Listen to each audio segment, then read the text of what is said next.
2026년 1월 13일 밤 서울중앙지방법원 417호 법정에서 흘러나온 불빛은 한강 위의 안개를 뚫고 이미 팽팽해질 대로 팽팽해진 사회의 신경을 날카롭게 파고들었다.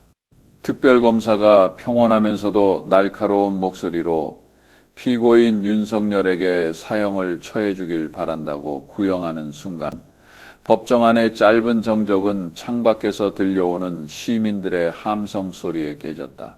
한때 부패 척결의 투사로 이름을 떨치며 청와대에 입성했던 전직 대통령은 이제 죄수복을 입은 채 피고인석에 앉아 있었다. 이는 1996년 전 두안 전 대통령 사건 이후 30년 만에 처음으로 검찰이 전직 국가 원수에게 사형을 구형한 사례다. 한 명의 평범한 시민으로서 심야 뉴스 속보를 접했을 때 내 마음속에는 단순한 쾌감도 막연한 공포도 아닌 분노와 비량 그리고 미망이 뒤섞인 복잡한 감정이 휘몰아쳤다.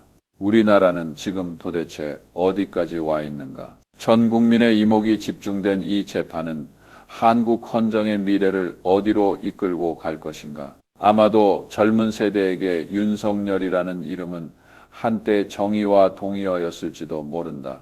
박근혜 정부 시절 국정농단 사건을 수사하며 보여준 서슬퍼런 모습은 부패한 정치에 실망했던 민중들에게 희망을 주었다. 그때 우리는 마침내 정계의 적폐를 청산하고 민주주의의 근간을 지켜줄 지도자를 만났다고 믿었다. 2022년 대선에서 윤석열은 그 공정의 후광을 얻고 청와대 주인이 되었고 많은 유권자는 새로운 정치를 기대하며 그에게 표를 던졌다. 하지만 불과 2년여 만에 그 영웅이 내란의 수괴루로 지목되어 극형의 위기에 처할 줄 누가 알았겠는가. 이러한 신분의 극적인 반전은 개인의 정치적 몰락을 넘어 한국 시민들이 가졌던 정치적 신뢰에 대한 참담한 타격이었다. 검찰이 사형을 구형한 핵심 근거는 2024년 12월 3일 선포된 비상계엄령이다.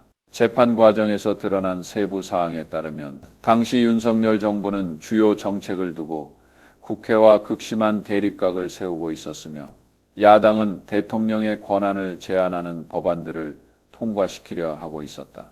이를 저지하고 반대 세력을 제거하기 위해 윤석열은 국회의 승인 없이 서울 등 주요 도시의 비상계엄을 선포하고 군경을 동원해 국회 이사당을 봉쇄했다. 심지어 국회의장과 야당 대표를 체포하려 시도하기도 했다. 검찰은 이 행위가 형법 제87조에 규정된 내란죄의 구성 요건에 정확히 부합한다고 지적했다. 국가와 국민을 위해 봉사해야 할 군과 경찰의 힘을 개인의 권력욕을 위해 동원하고 독재를 꾀한 죄질이 극히 나쁘다는 것이다. 더욱 충격적인 것은 검찰이 제출한 178건의 증거에 따르면 그는 계엄령 시행 후 관련 문서를 위조하고 통화 기록을 삭제하는 등 증거 인멸을 시도했으며 수사 과정에서도 전혀 반성하는 기미를 보이지 않았다는 점이다. 이번 재판 과정 또한 우여곡절의 연속이었다. 당초 1월 9일에 결심 공판이 예정돼 있었으나 공범인 김영현 전 국방부 장관 측의 지연 전술로 인해 일정이 미뤄졌다. 1월 13일 재개된 공판에서 윤석열 측의 증거조사는 무려 11시간 동안 이어졌다. 양측은 계엄령의 적법성과 범죄 의도를 두고 격렬한 공방을 벌였다. 변호인단은 계엄령이 당시 정치적 위기부 속에서 국가 안정을 지키기 위한 대통령의 정당한 권한 행사였다고 주장했다. 그러나 검찰은 그 위기가 국가적 존립의 위기가 아닌 윤석열 개인의 권력이 도전받는 위기였을 뿐이라며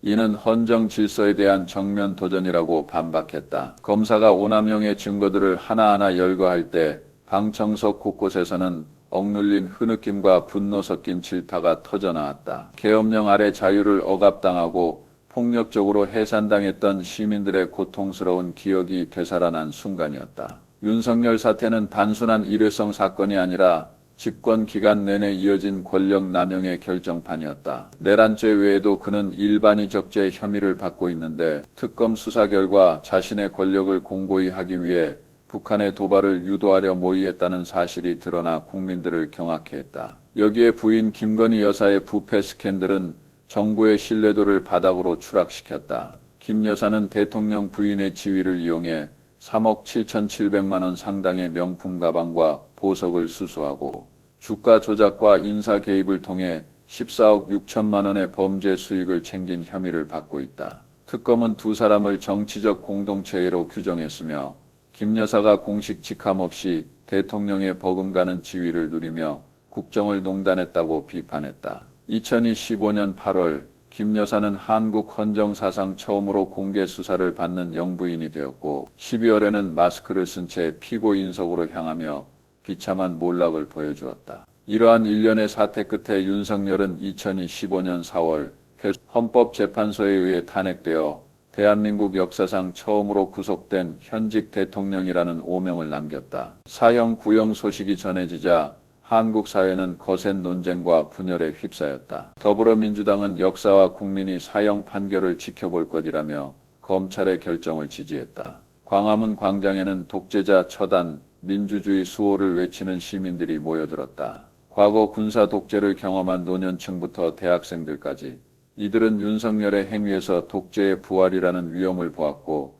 이를 엄벌해야 한다고 입을 모았다. 최근 여론조사에서는 국민의 93%가 사형 판결에 찬성한다는 압도적인 수치가 나오기도 했다. 반면 국민의힘 등 보수 진영은 이를 정치적 보복기라며 강하게 반발했다. 검찰이 사법을 무기화하여 죄형 법정주의의 원칙을 어기고 있다는 주장이다. 법원 밖에서는 사형 찬성파와 반대파가 대치하며 일촉즉발의 긴장감이 감돌았다. 한 정치평론가는 이 사건이 이미 사법의 영역을 넘어 정치적 투쟁의 도구가 되었으며 판결 결과와 상관없이 사회적 분열이 심화될 것이라고 우려했다. 민주화의 굴곡을 겪어온 한 시민으로서 나는 민주주의를 위해 피 흘린 선배들을 잊을 수 없다. 1979년 10월 26일 박정희 전 대통령 피격 이후 12.12 군사 반란으로 집권한 신군부는 광주 민주화 운동을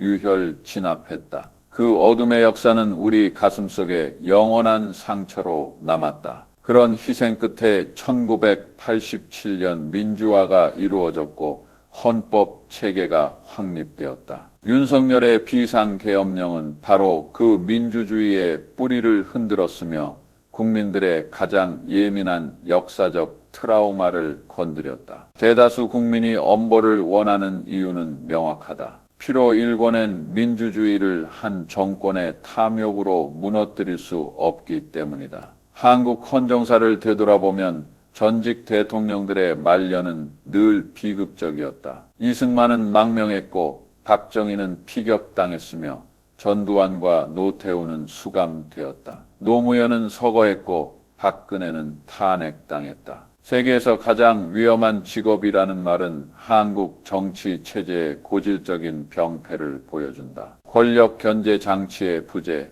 정경 유착, 사법의 정치화 등이 민주주의를 위협해왔다. 하지만 이번 사건은 민주화 이후 처음으로 내란죄로 사형이 구형되었다는 점에서 그 고의를 달리한다. 이는 개인에 대한 심판을 넘어 한국 헌법 체계 자체에 대한 거대한 시험대다. 검찰의 사형 구형은 사형제 존폐 논란도 재점화했다. 한국은 1997년 이후 사형을 집행하지 않은 실질적 사형 폐지국이다. 이번 구형이 관례를 깨뜨린 것에 대해 찬반 양론이 팽팽하다. 하지만 사형 집행 여부보다 중요한 것은 왜 우리는 다시 전직 대통령의 청산이라는 순환에 빠졌는가 이에 대한 성찰이다. 어떻게 하면 권력 남용을 막고 완벽한 견제 장치를 만들 것인가가 진정한 숙제다. 서울중앙지법은 오는 2월 19일 15시 윤석열의 내란죄 사건에 대한 1심 선고를 내린다. 우리는 단순한 복수를 원하는 것이 아니다. 진실이 밝혀지고 법의 위엄이 바로 서기를 바랄 뿐이다. 국가의 강함은 통치자의 권위가 아니라